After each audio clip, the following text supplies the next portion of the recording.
Ok, on y va pour la maille prisme droit à base losange. Donc qu'est-ce qu'on va faire? On va s'intéresser à...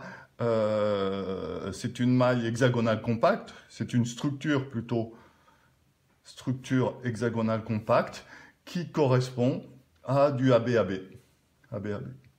Donc qu'est-ce qu'on va faire? On va reprendre notre plan A. Et donc, je vais en prendre moins que d'habitude pour avoir juste la maille élémentaire. Donc, je prends une base losange, c'est-à-dire j'en prends 3 en contact et j'en mets un 4e ici. Il faut imaginer que tout ça, c'est de la même couleur. C'est ma base losange, on voit bien le losange ici, avec 3 en contact ici, et puis le 4e ici. D'accord? Ça, c'est ma base losange, mon plan A. Ensuite, je vais mettre mon plan B. Et on voit que quand je mets le plan B, ben, si j'en mets une ici, l'autre, elle est là, et elle va se situer en dehors du prisme. Hein, pareil ici, tout ça, je suis en dehors du prisme. À l'intérieur du prisme, il y aura une deuxième position qui serait ici, mais que je ne peux pas prendre. Hein. Donc ça, c'est vide. Voilà, ça c'est mon plan B. Et comme c'est du ABAB, ben, je ferme mon prisme avec ma structure, avec mon losange. Hein. Donc là, j'ai mon prisme droit à base losange. Hein. Qu'est-ce qu'un prisme? C'est un volume qu'on monte comme ça. Il est droit parce qu'on le monte à la verticale. Si c'était la base circulaire, si c'était la tour de Pise, il ne serait pas droit. La tour de Pise, elle monte de travers. Là, c'est un prisme droit à base losange. La tour de Pise, c'est un prisme non droit à base circulaire. Voilà, il ne nous reste plus qu'à dessiner cette maille qu'on va tracer en perspective. Donc le losange, si je veux le tracer en perspective, ben, il faut que je fasse quelque chose comme ça. Hein. Voilà. Donc ça c'est mon plan A. Et j'appuie pas trop ici, parce que ça c'est ma structure. Et puis j'ai un feutre qui va me permettre de mettre uniquement les centres des sphères. Donc ici, ces 3-là sont en contact. Hein. Et puis celle-là, c'est la 4e qui était jaune. Et puis je vais monter mon prisme de manière droite, donc on va le monter.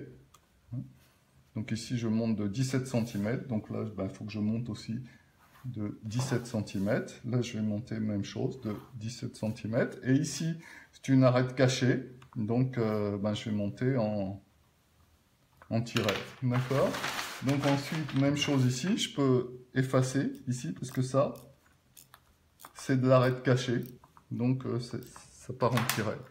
Ici, j'ai plus qu'à tracer mon prisme, mon losange. Hein, c'est le sommet du losange qui est ici. Voilà. Et là, j'ai mon prisme droit à base losange. Donc, on se souvient que c'est du ABAB.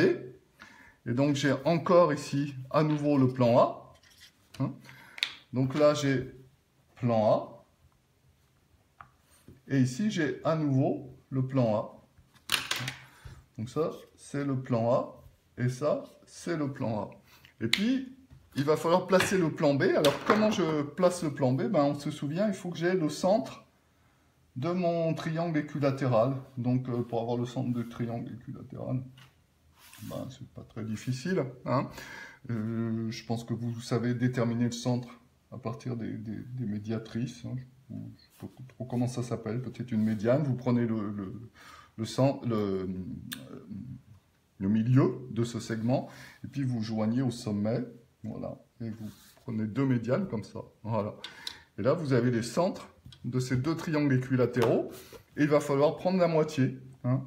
Donc ici, on a dit que c'était 17 cm, je crois, de hauteur, donc 17, ça va faire 8,5, hein, donc je me place à 8,5, bing, le centre, il est ici. Donc attention, il est derrière cette arête, hein. Et donc là, j'ai mon plan B. Voilà. Et ça, c'est le plan B. Voilà.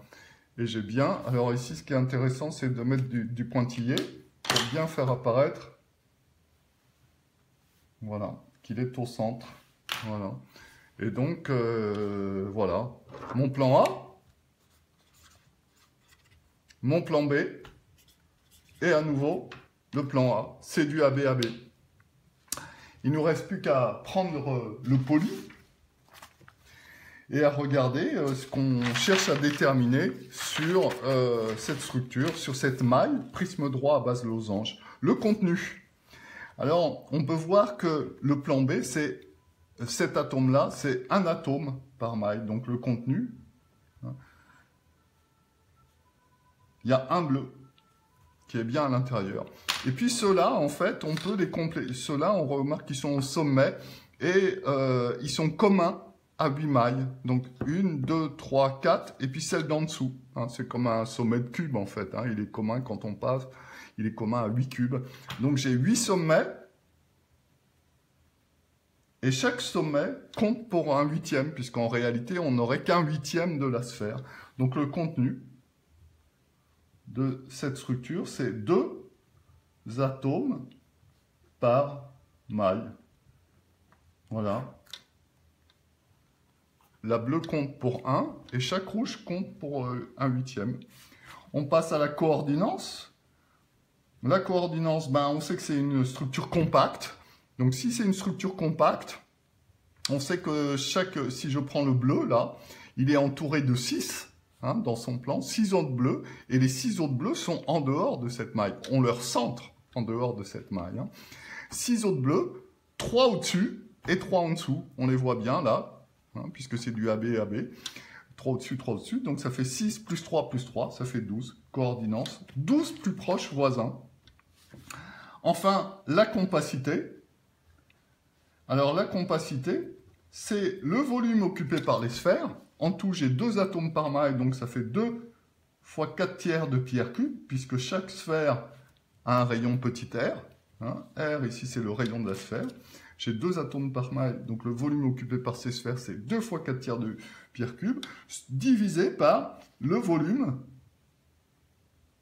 de la maille. Alors le volume de la maille, ici, il est un petit peu délicat à calculer, parce que c'est une maille prisme droit à base de losange, donc il faut calculer ce volume.